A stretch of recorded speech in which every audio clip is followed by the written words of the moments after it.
నమస్తే, welcome to the editor analysis. నేను వర్మ. పవన్ కళ్యాణ్ దిష్టి కామెంట్స్ విపరీతంగా ట్రోల్ అవుతున్న అంశం. సరే, దాన్ని ఎవరికి నచ్చినట్లుగా వాళ్ళు మాట్లాడుతున్నారు, కామెంట్లు చేస్తున్నారు. జనసేన పార్టీ కార్యాలయం దగ్గర నుంచి ఒక నోట్ కూడా వచ్చింది, దాన్ని వక్రీకరిస్తున్నారు అన్నారు. తెలంగాణ ప్రజలంటే, తెలంగాణ భావజాలం అంటే పవన్ కళ్యాణ్ గారికి ఎంత ఇష్టమో వేరే చెప్పాల్సిన అవసరం లేదు. వీడియోలు పుంకాలుగా కనిపిస్తున్నాయి. ఆయన ఎప్పుడు కూడా తెలంగాణను విభేదించడం, ఇక్కడ పార్టీ కూడా ఉంది. సరే, ఆ సందర్భం ఉన్నాయండి, వేరే ఉన్నాయండి, ఇరుగు తీస్తుంటారు, పొడుగు తీస్తుంటారు, ఇలాంటి అంశాలు చాలా వస్తుంటాయి. ఒక్కొక్కసారి మాట్లాడుతున్నప్పుడు ఒక్కొక్క అంశం బయటకు వస్తుంటుంది. దాన్ని ఏదో ప్రత్యేకంగా కావాలని అన్నారనో, లేకపోతే ఈరోజు తెలంగాణ రాష్ట్రం మీద ఆయన ఏదో విషం చెబుతున్నాడనో, లేకపోతే ఇబ్బంది పెడుతున్నారనో మాట్లాడే విధానం అన్నది కొద్దిగా ఇబ్బందికరంగా చాలామందికి ఉంటుంది అని జనసైనికులు అయితే దీని మీద మండిపడుతున్నారు. ఎందుకు పదే పవన్ కళ్యాణ్ గారినే టార్గెట్ చేసుకుంటారు?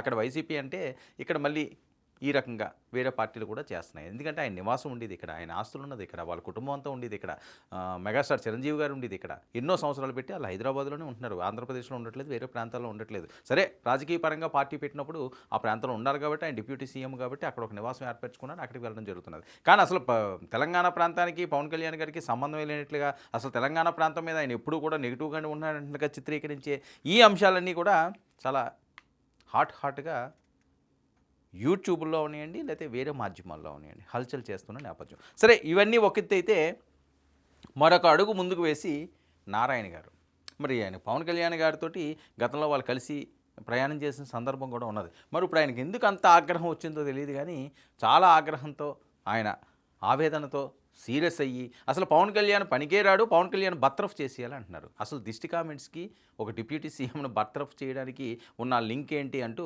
నారాయణ గారి మీద పెద్ద ఎత్తున సోషల్ మీడియాలో పోస్టులు విరుచుకుపడుతున్నాడు. జనసైనికులు కానీ, లేకపోతే వీర మహిళలు కానీ ఊరుకుంటారా? పవన్ కళ్యాణ్ గారి అభిమానులు కానీ, ఆయన నార్మల్గా ఏమన్నా చిన్నవన్నా వాళ్ళు తట్టుకోలేరు. అలాంటిది బర్తరఫ్ చేయాలి అని చెప్పి నారాయణ గారు లాంటి పెద్దలు, అనుభవజ్ఞులు మాట్లాడడం అన్నది చాలా వింతగా ఉన్నట్టు డైరెక్ట్గానే మాట్లాడుతున్నాడు. ఆ కామెంట్స్ కరెక్ట్ కాదు, ఓకే, క్షమాపణ చెప్పమనండి, మళ్ళీ ఇలా మాట్లాడొద్దనండి, తప్పు అయిపోయిందనండి, ఆల్రెడీ నోట్ కూడా రిలీజ్ చేశారు కదా, దీన్ని ఎందుకు ఇంత రాద్ధాంతం చేస్తున్నారని చాలామంది అంటున్నారు. నారాయణ గారికి అనవసరంగా ఈ టైంలో వ్యతిరేకత వ్యక్తం అవుతుంది. ఆంధ్రప్రదేశ్ ముఖ్యమంత్రి పవన్ కళ్యాణ్ గారిని బర్తరఫ్ చేయవలసిందిగా కోరుతున్నాను. వారి వల్ల తెలుగు ప్రజల ఐక్యత చెడిపోయే ప్రమాదం ఉంది. ఒకవైపున తెలుగు ప్రజానీకం భౌగోళికంగా విడిపోయారు తప్ప శారీరకంగా కానీ శత్రుత్వం కానీ లేదు. రేవంత్ రెడ్డి ముఖ్యమంత్రిగా ఉంటూ వాళ్ళ కూతుర్ని భీమవరంలో ఇచ్చాడు ఆంధ్ర ప్రాంతానికి, అంటే లేవు కదా. ఆయన గతంలో చేగువేరా డ్రెస్ వేసుకుని తిరిగాడు, విప్లవాది అనుకున్నాడు, మంచిది, ఆడేసి మారాడు. మరి ఇప్పుడు సావర్కర్ శిష్యుగా మారాడు, సనాతన ధర్మను పూజిస్తా ఉన్నాడు. పూజించుకునేయండి. ఇప్పుడు ఆయన సనాతన ధర్మంలో మునిగిపోయాడు కాబట్టి ఆ భాష వస్తూ ఉంది, ఇది దిష్టి తగిలింది అని చెప్పేసి మాట వస్తుంది. అది సనాతన ధర్మం నమ్మేవాళ్ళు అట్లా మాట్లాడుతూ ఉంటారు. అంటే ఆయన స్వేచ్ఛగా తిరగమని చెప్పండి, సనాతన ధర్మాన్ని పూజాల్సిన తిరగమని చెప్పండి, గుళ్ళు తిరగమని చెప్పండి, హాయిగా ఉంటుంది, హాయిగా మంచిది. అనే కానీ రాజకీయ నాయకుడు కానీ తగడు ఉప ముఖ్యమంత్రిగా ఉంటే రాష్ట్ర ప్రజలకు ఉపయోగపడదు కాబట్టి తక్షణం వారిని బర్తరఫ్ చేయవలసిందిగా కోరుతా ఉన్నాను. ఇక పవన్ కళ్యాణ్పై CPI Narayana fire, AP deputy సీఎంను మంత్రివర్గం నుంచి బర్తరఫ్ చేయాలి, తెలుగు రాష్ట్రాల మధ్య చిచ్చు పెట్టేలా వ్యాఖ్యలు, సీనియర్ పొలిటీషియన్ నారాయణ కామెంట్స్పై జనసేన ఆగ్రహం. దిష్టి వ్యాఖ్యలను రాజకీయ చేయడం కరెక్టేనా?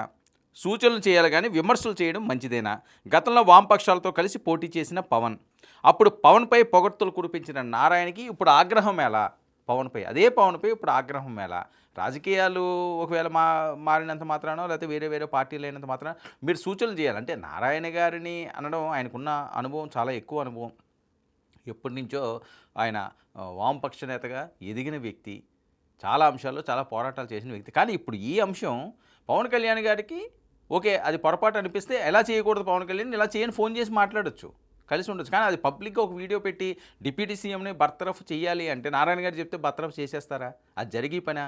అనవసరంగా మరి ఆయన ఏ ఉద్దేశంతో పెట్టారో కానీ అనవసరం ట్రోల్కి గురవుతున్నారు ఈ టైంలో. ఇక ఇప్పుడు కూటమితో కలిసి ఉండటంపై తట్టుకోలేకపోతున్నారా? కోనసీమ అందాలపై పవన్ కామెంట్స్ను డైవర్ట్ చేస్తున్నారా? ఇవి వస్తున్న కామెంట్స్ మాత్రం నేను చెప్తున్నాను. సిపిఐ నారాయణ పట్ల పవన్కు అపారమైన గౌరవం ఉంది, రాజకీయంగా సలహాలు సూచనలు చేయాలి, అంతేగాని మంత్రివర్గం నుంచి బర్తరఫ్ చేయాలనడం మంచి పద్ధతేనా? నారాయణ మీకు ఇది తగున అంటున్న జనసైనికులు. విప్లవకారుడు చెగువేరాను ఆదర్శంగా తీసుకున్న పవన్, ప్రజల కోసం పరితపించే పవన్ పట్ల విమర్శలు చేయడం మీకు తగున, ఇది కరెక్టేనా అంటూ ఒక పక్క ఆయన్ని అడుగుతున్నారు, మరో పక్క హెచ్చరిస్తున్నారు ఇండైరెక్ట్గా. రెండు రాష్ట్రాలు బాగుండాలనేదే పవన్ తపన, ఆరాటం. పవన్కు సనాతన ధర్మంపై ఆసక్తి ఉంటే రాజకీయాలు వదిలిపెట్టాలా? దిష్టి తగిలిందనే మాటలు మాట్లాడే సనాతనవాదులకు రాజకీయాల్లో ఉండే అర్హత లేదా? నారాయణ గారు, ఇదేనా మీ రాజకీయ అనుభవం? మంచి సూచనలు చేయాలి, సలహాలు ఇవ్వాలని చూస్తున్న జనసైనికులు వాళ్ళు మాట్లాడేది ఏంటంటే, ఇదా మీరు చెప్పేది? ఒక పెద్ద వ్యక్తి, వయసులో పెద్ద వ్యక్తి, రాజకీయ అనుభవంలో పెద్ద వ్యక్తి, ఎన్నో పోరాటాలు చేసిన వ్యక్తి, ఎంతోమంది నాయకులను చూసిన వ్యక్తి, ఒక దిష్టి అనే కామెంట్స్ని, సరే అది అనాలని అనలేదు, దాన్ని వేరే రకంగా చేయొద్దని ఒక లెటర్ రిలీజ్ అయిన తర్వాత కూడా ఇన్ని రోజుల తర్వాత మీరు ఒక వీడియో పెట్టి ఒక ఉప ముఖ్యమంత్రిని తీసుకొచ్చి బర్తరఫ్ చేయాలి, ఆయన రాజకీయాలకు పనికిరాడు, సనాతన ధర్మం అంటే సనాతన ధర్మం ఎత్తుకోవడమో లేకపోతే హిందుత్వం గురించి మాట్లాడడమో ఒక పెద్ద నేరమో గౌరవంగా ఎందుకు చూస్తున్నారు చాలామంది? ఇది చాలామందిలో ఉన్న ప్రశ్న. సరే, ఎవరికి నచ్చినట్టు వాళ్ళు చేస్తారండి. వాళ్ళు ఒకరు ముస్లింలని అంటారు మహమ్మదీన్స్, అలాగే క్రిస్టియన్సు యేసుక్రీస్తుని పూజిస్తారు, అల్లాని కొంతమంది పూజిస్తారు, లేకపోతే హిందువులు రాముడు కృష్ణుడు లేకపోతే శివుడు ఇలా పూజించుకుంటారు, ఎవరి అభిప్రాయాలు వాళ్ళవి. సో ఇలాంటి సందర్భంలో సనాతనం అనే సందర్భాన్ని తీసుకొచ్చి సనాతనం అనే నినాదాన్ని ప్రతిదీ కూడా ఏ అంశం చూసినా సరే ఈ మధ్యకాలంలో జనసైనికులందరూ కూడా తీవ్ర ఆగ్రహం వ్యక్తం చేసేది ఏంటంటే, ఆయనకు ఒక సనాతన ముద్ర వేసేశారు.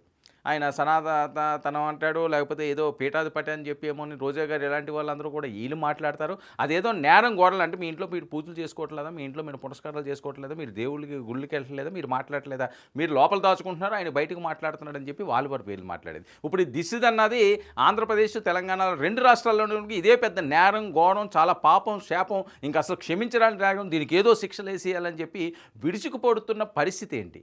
సలహాలు సూచనలు ఇవ్వాలి, మీరు తప్పు చేశారో లేకపోతే పొరపాటు చేశారో ఇది వేరే రకంగా వెళ్తుందంటే చెప్తే వినే వ్యక్తే. ఆయన మొండిగా వెళ్ళిపోయే వ్యక్తి కాదు, తన తప్పును తను సరిదిద్దుకుంటాడు. ఒకవేళ తప్పు మాట్లాడేలా ఉంటే ఆయనే మాట్లాడతాడు. అవకాశం కూడా ఇవ్వకుండా రోజుకొకరు నిమిషానికి ఒకరు వీడియోలు పెట్టి ఇంకో రకంగా పవన్ కళ్యాణ్ గారు విరుచుకుపడడం ఏంటి అన్నది చాలామందిలో అర్థం కాని అంశం. అంటే ఇందులో ఏమైనా ఇన్సైడ్ ఉన్నదా, వేరే కారణాలు ఏమైనా? అసలు నారాయణ గారు ఏం మాట్లాడారు ఒకసారి వినండి. ఆంధ్రప్రదేశ్ ముఖ్యమంత్రి పవన్ కళ్యాణ్ గారిని బర్తరఫ్ చేయవలసిందిగా కోరుతున్నాను. వారి వల్ల తెలుగు ప్రజల ఐక్యత చెడిపోయే ప్రమాదం ఉంది. ఒకవైపున తెలుగు ప్రజానీకం భౌగోళికంగా విడిపోయారు తప్ప శారీరకంగా కానీ శత్రుత్వం కానీ లేదు. రేవంత్ రెడ్డి ముఖ్యమంత్రిగా ఉంటూ వాళ్ళ కూతుర్ని భీమవరంలో ఇచ్చాడు ఆంధ్ర ప్రాంతానికి, అంటే లేవు కదా. ఆయన గతంలో చేగువేరా డ్రెస్ వేసుకుని తిరిగాడు, విప్లవాది అనుకున్నాడు, మంచిది, ఆడేసి మారాడు. మరి ఇప్పుడు సావర్కర్ శిష్యుగా మారాడు, సనాతన ధర్మం పూజిస్తూ ఉన్నాడు, పూజించుకునేయండి. ఇప్పుడు ఆయన సనాతన ధర్మంలో మునిగిపోయాడు కాబట్టి ఆ భాష వస్తూ ఉంది, ఇది దిశ తగిలింది అని చెప్పేసి మాట వస్తుంది. అది సనాతన ధర్మం నమ్మేవాళ్ళు అట్లా మాట్లాడుతూ ఉంటారు. అంటే ఆయన స్వేచ్ఛగా తిరగమని చెప్పండి, సనాతన ధర్మాన్ని ప్రజాసం తిరగమని చెప్పండి, గుళ్ళు తిరగమని చెప్పండి, హాయిగా ఉంటుంది, హాయిగా మంచిది.